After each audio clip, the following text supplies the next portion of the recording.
Emas memang menjadi komoditi yang digandrungi oleh sebagian masyarakat Indonesia. Tidak hanya sebagai barang perhiasan semata, emas juga dijadikan bentuk investasi. Celakanya, meski dikenal memiliki cadangan emas tertinggi kelima di dunia, Indonesia justru getol melakukan impor emas batangan dari negara-negara lain yang tidak memiliki cadangan emas seperti Singapura.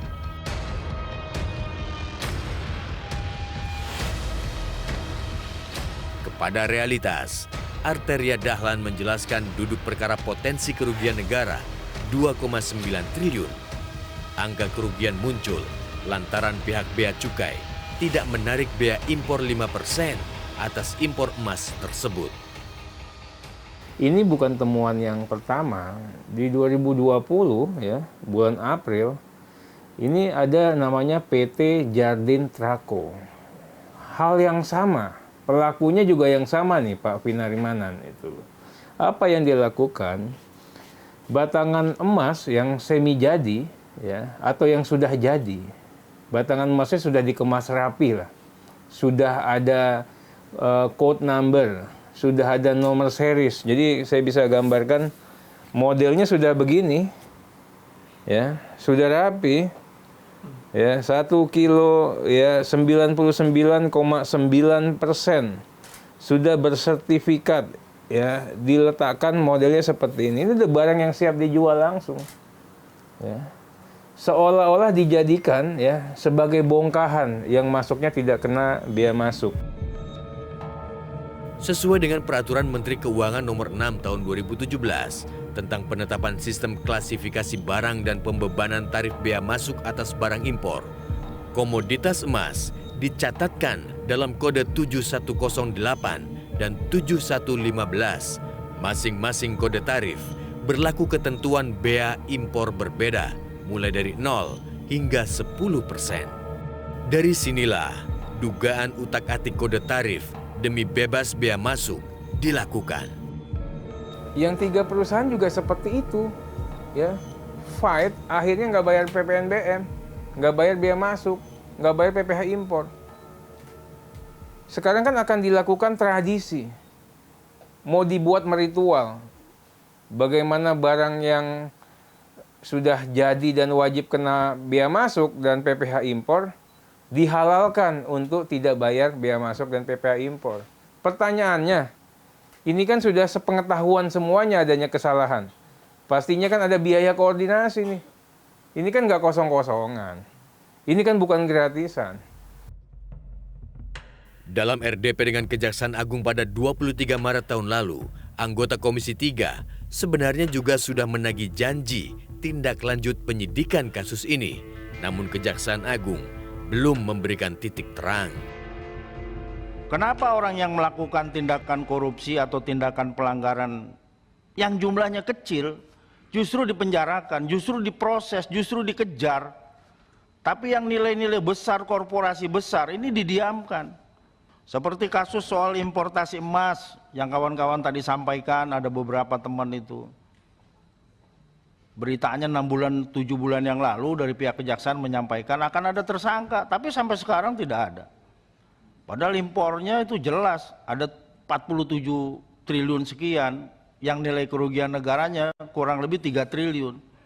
Tapi redup. Ditemui realitas akhir Juni lalu, Santoso, anggota Komisi 3, menyebut mandeknya penindakan kasus dugaan manipulasi kode impor emas batangan 47,2 triliun rupiah patut diduga syarat backing.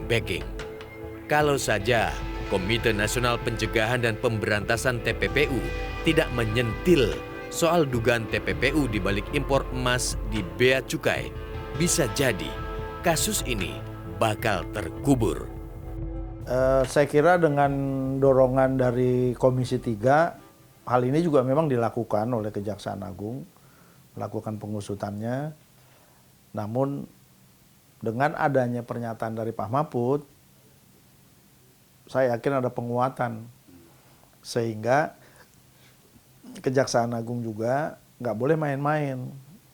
Saya tidak ingin menyebutkan pihaknya itu siapa, tapi bahwa kasus ini sepertinya ada yang menutupi, ada yang melindungi, ini pasti ada. Dan siapakah kekuatan-kekuatan yang melindungi ini karena nilainya cukup besar, ya untuk itulah saya berharap Kejagung benar-benar melakukan investigasi terhadap kasus ini agar terkuak siapa yang menjadi pelakunya dan berapa nilai kerugian yang dialami oleh negara atas importasi emas ini. Dari dokumen yang realitas miliki, internal Ditjen Bea dan Cukai sebenarnya sudah pernah menyelidiki kasus ini.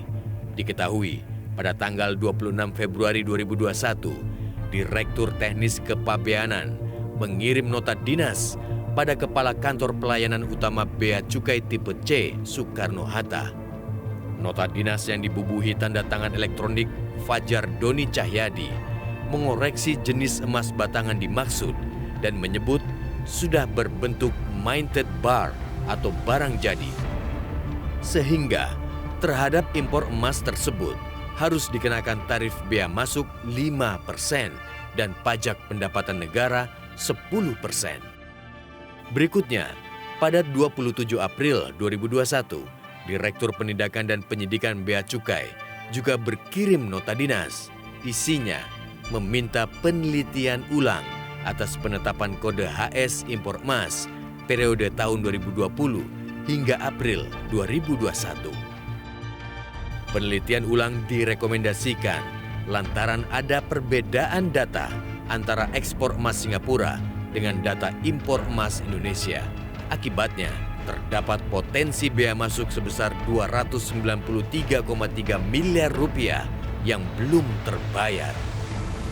Meski begitu, saat ditemui realitas 2 tahun silam, Direktur Kepabeanan Bea Cukai menyanggah adanya nota dinas tersebut. Namun ia menjamin petugas Bea Cukai sudah melakukan pengawasan sesuai aturan. Polemik tentang ini sebetulnya ini sudah dilakukan penelitian oleh kita berdasarkan manajemen risiko itu. Jadi sebelum ini muncul sebetulnya teman-teman sudah melakukan pemeriksaan terhadap ini. Cuman permasalahannya tiba-tiba kok bisa muncul di luar kan gitu berita seperti ini. Itu sebenarnya kita sudah melakukan sebelum media tahu, kita sudah melakukan hal-hal seperti itu sebetulnya. Kasus impor emas yang diduga merugikan negara triliunan rupiah hingga kini masih menjadi tanda tanya. Publik menunggu gerak cepat Kejaksaan Agung mengungkap gamblang kasusnya.